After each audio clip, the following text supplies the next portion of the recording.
Hello, my dear students. How are you? I believe you all will be very happy, healthy, and okay at homes with your families. बच्चों, previous class में हमने this poem character of a happy life आपको पूरी समझाई थी, explanation समझाई थी और last now I am closing this poem today. ये बच्चों सेंट्रल आइडिया कुछ बच्चों ने व्हाट्सएप पर भेजा था कि सर हम उसको ढंग से देख नहीं पाए थे। Again you will have a clip of this central idea again. ये सेंट्रल आइडिया और कुछ एक्सप्लेनेशन इस पोइम के जो इम्पोर्टेंट एक्सप्लेनेशंस हैं वो मैंने अभी आपके लिए यहाँ पर रखे हुए हैं and today we will discuss these two explanation with central idea of this poem character of a happy life। बच्चों जो 6 स्टैंजा इसके थे we have already discussed each stanza and now again I am giving a clue and clip of central idea of this poem। Now I read this central idea again। Sir Henry Wotton the poet defines the life of a happy man। He says, one who is independent, honest, and truthful, and is never afraid of death or people's criticism. He is not influenced by rumors or flattery or false praising words. He passes his time either in reading good books or in the company of good friends। He has the greatest treasure of contentment। बच्चों this is the Hindi version. कवि sir Henry Wharton एक खुश व्यक्ति के जीवन को परिभाषित करते हैं। वह कहते हैं जो व्यक्ति आत्मनिर्भर, ईमानदार, सत्यवादी है, जो मृत्यु या लोगों की आलोचना से नहीं डरता, वह खुश व्यक्ति है। ऐसा व्यक्ति अफवाहों, चापलूसी तथा झूठी प्रशंसा के शब्दों से प्रभावित नहीं होता। वह अपना समय या तो अच्छी किताबों या अच्छे मित्र की संगति में व्यतीत करता है। ऐसे व्यक्ति के पास संतोष का सबसे बड़ा धन होता है। सो बच्चों this is central idea. Hindi मैंने इसलिए लिख दी है जिससे कि आप आसानी से इसको समझ सकें। Now this is the first example of explanation। बच्चों this is stanza number 5। Who got, starting with who got and ends book of friend। I am again giving you this stanza's clip। Who God doth late and early pray, more of his grace than gifts to lend, who entertains the harmless day with a well chosen book or friend। बच्चों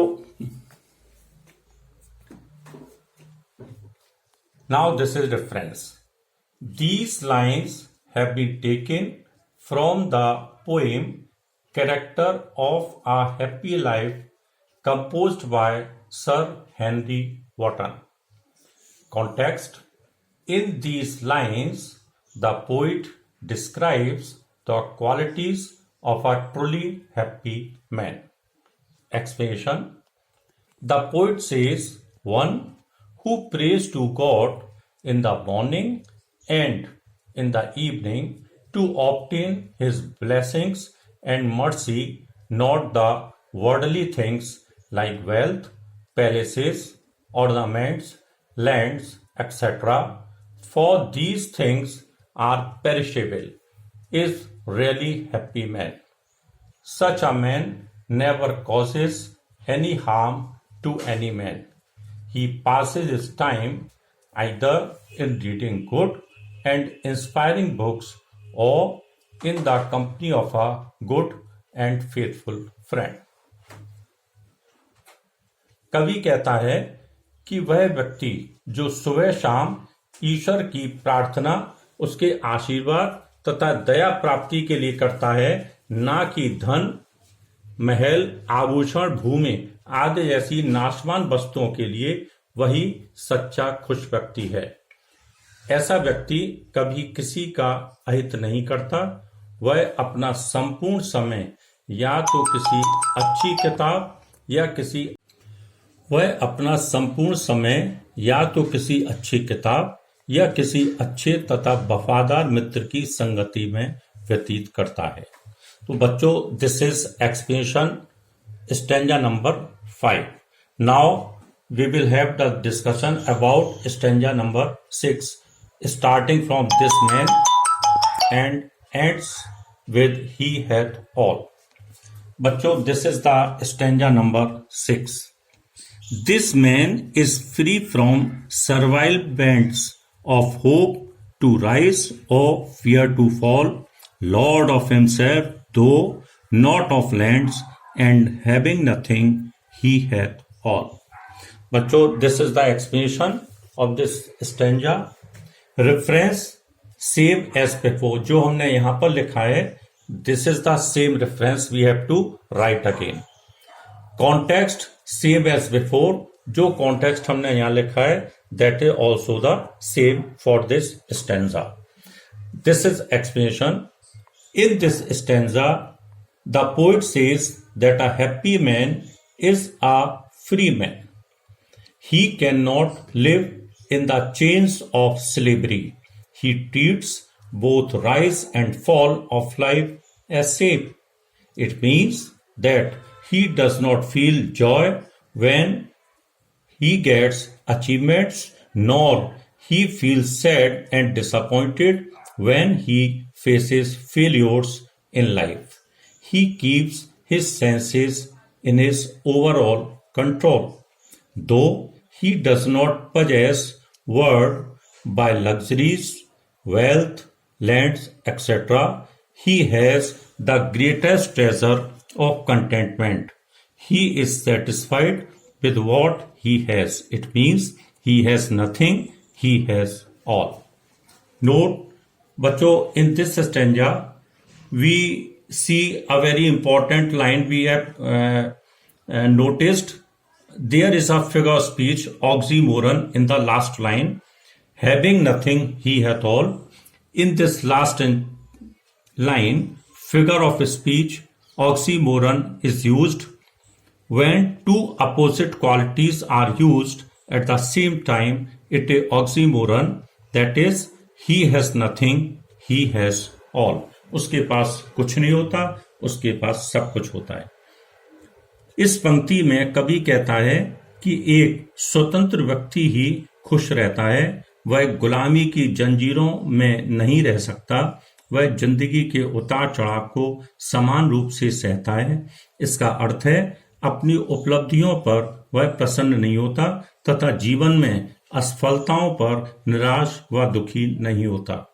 वह अपनी इंद्रियों को अपने संपूर्ण नियंत्रण में रखता है, यद्यपि उसके अधिकार में विलासताएं, सांसारिक धन, जायदाद आदि नहीं होते, परंतु उसके पास संतोष का सबसे बड़ा धन होता है. जो कुछ उसके पास होता है वह उससे ही संतुष्ट रहता है. इसका अर्थ यह है कि उसके पास कुछ नहीं होता, उसके पास सब कुछ होता है. बच्चों, अंतिम पंक्ति में ऑक्सीमोरन अलंकार का प्रयोग किया गया है. उसके पास कुछ नहीं होता, उसके पास सब कुछ होता है. बच्चों, again I want to tell you one more thing. This is very important and very inspiring poem. And all these 6 stanzas have something to tell you to lead a good and happy life in your life. बच्चों, अभी आपने देखा last में he has nothing, he has all. उसके पास कुछ नहीं होता, उसके पास सब कुछ होता है. बच्चों, इनफैक्ट ऑक्सीमोरन जो फिगर स्पीच है, when two opposite qualities are used at the same time, that is figure of speech oxymoron. For example, he is an honest thief. वह एक ईमानदार चोर है. ईमानदार भी है, चोर भी है. तो two opposite quality are used at the same time. That's why it is oxymoron. In the same manner, in this line last, and having nothing he hath all. उसके पास कुछ नहीं होता, उसके पास सब कुछ होता है. That's why this is oxymoron. बच्चों, now we have closed, we have finished this poem. Today और for you the homework is you have to learn these two explanations. These are two stanzas for explanation, that is very important. आप इनको learn करिए, central idea को आपको learn करना है, and in the next class we will have a test about this poem, and also we will begin the second lesson in poetry, English poetry. जो second poem है उसको हम next class में शुरू करेंगे. एंड टिल देन आप इन सबको learn करिए, वर्ड मीनिंग लर्न करिए, और दूसरी पोइम जब फिनिश करेंगे तब हम दूसरे जो प्रोज का लेसन है उससे स्टार्ट करेंगे. कई बच्चों ने पूछा था कि सर अब प्रोज का लेसन आप नहीं पढ़ाए. बेटा बिल्कुल पढ़ाएंगे सेकंड लेसन, लेकिन इस पोइट्री सेकंड पोइट्री को खत्म होने के बाद में. जो हमने टेस्ट दिया था बहुत सारे बच्चों ने किया है, इसको मैं धीरे धीरे चेक कर रहा हूं, और उसके नंबर भी आपको मैं अपनी लाइव जो वीडियो होगी उसमें बताऊंगा. I am really very happy बच्चों. बहुत आप टेस्ट का तो बहुत बच्चों ने मेरे पास में पेपर भेजा है और आप इसको एंजॉय कर रहे हैं, आप होमवर्क कर रहे हैं. This is really very great for me. मेरे लिए this is reward in fact. Thank you very much. Happy learning. हम अगेन कल जो है दूसरी क्लास में फिर मिलेंगे. Thank you.